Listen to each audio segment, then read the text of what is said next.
പണം തട്ടിയതിന് തെളിവുകൾ, അറസ്റ്റ് ഭയന്ന് കള്ളികൾ മുങ്ങി. നടൻ ജി കൃഷ്ണകുമാറിന്റെ മകൾ ദിയ കൃഷ്ണയുടെ ഇമിറ്റേഷൻ ആഭരണക്കടയിൽ നിന്ന് വനിതാ ജീവനക്കാരുടെ അക്കൗണ്ടിലേക്ക് QR കോഡ് വഴി 66 ലക്ഷം രൂപ എത്തിയതായി പോലീസ് കണ്ടെത്തി. 3 ജീവനക്കാരുടെ ബാങ്ക് സ്റ്റേറ്റ്മെന്റ് പരിശോധിച്ചതിൽ നിന്നാണ് ഈ കണക്ക് ലഭിച്ചത്. ഇത് സംബന്ധിച്ച് വനിതാ ജീവനക്കാരുടെ മൊഴിയെടുക്കുവാനായി തിങ്കളാഴ്ച രാത്രി പോലീസ് ഇവരുടെ വീടുകളിൽ എത്തിയെങ്കിലും ഇവർ സ്ഥലത്തുണ്ടായിരുന്നില്ല. ഇന്നലെ ഹാജരാകുവാൻ നിർദ്ദേശിച്ചെങ്കിലും എത്തിയുമില്ല. 3 ജീവനക്കാരികൾക്കും സ്റ്റേഷനിൽ ഹാജരാകുവാൻ പോലീസ് നോട്ടീസ് നൽകി. ഇന്നലെ മൊഴിയെടുക്കുവാൻ 2 തവണ പോലീസ് ഇവരുടെ വീട്ടിലെത്തിയിരുന്നുവെങ്കിലും വക്കീൽ ഓഫീസിൽ പോയതായിരുന്നു എന്നായിരുന്നു ബന്ധുക്കളുടെ മറുപടി.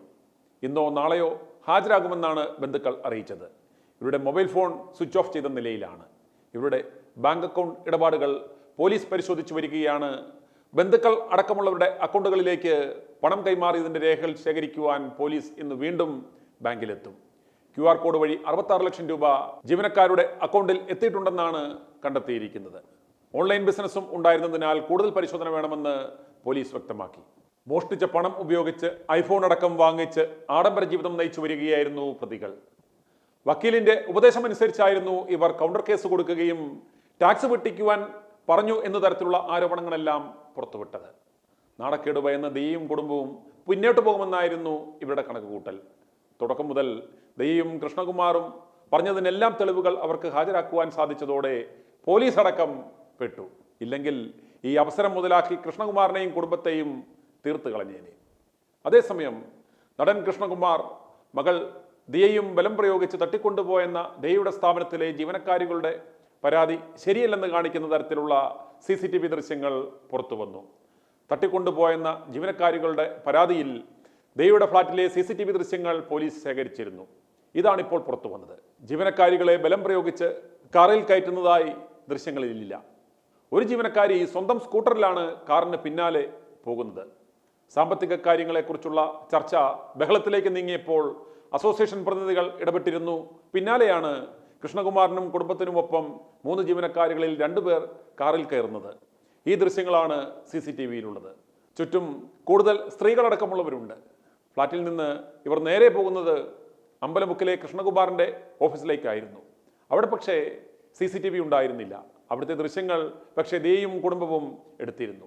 അതിലും പരാതിയിൽ പറയുന്നത് പോലെ മർദ്ദിക്കുകയോ പൂട്ടിയിടുകയോ ചെയ്യുന്ന ദൃശ്യങ്ങൾ ഒന്നും തന്നെയില്ല. പ്രതികൾ മൂവരും സ്ഥലത്തില്ലെന്നാണ് മ്യൂസിയം SI വിപിൻ പറഞ്ഞത്. 66 ലക്ഷം രൂപ അക്കൗണ്ടിൽ വന്നിട്ടുണ്ടെന്ന് സ്റ്റേറ്റ്മെന്റിൽ കണ്ടെത്തിയെങ്കിലും ഇവർ ഈ പണം എങ്ങനെ ചിലവാക്കിയെന്ന് കണ്ടെത്താനായിട്ടില്ല. ചുരുക്കം പറഞ്ഞാൽ അവർ ആടിപടലം പെട്ടു.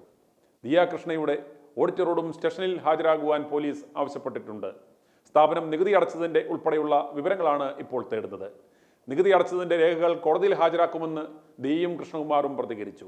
സംഭവം രാഷ്ട്രീയവൽക്കരിക്കുവാൻ ശ്രമിക്കരുതെന്നും താൻ BJP നേതാക്കളെയോ പ്രവർത്തകരെയോ സഹായം തേടി വിളിച്ചിട്ടില്ലെന്നും മുഖ്യമന്ത്രിയെയാണ് സമീപിച്ചതെന്നും കൃഷ്ണകുമാർ പറഞ്ഞു. ഇതിനിടെ കൃഷ്ണകുമാറും മകൾ ദിയയും മുൻകൂർ ജാമ്യത്തിന് അപേക്ഷ നൽകി.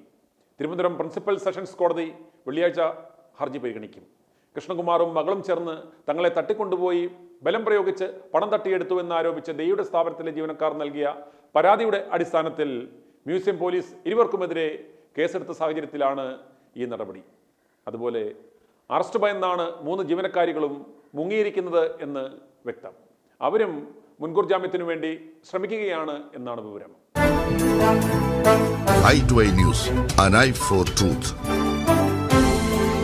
i2i News സബ്സ്ക്രൈബ് ചെയ്തിട്ടില്ലാത്തവർ ഇപ്പോൾ തന്നെ സബ്സ്ക്രൈബ് ചെയ്യുക. നോട്ടിഫിക്കേഷൻ ലഭിക്കുവാൻ ബെൽ ബട്ടണും അമർത്തുക.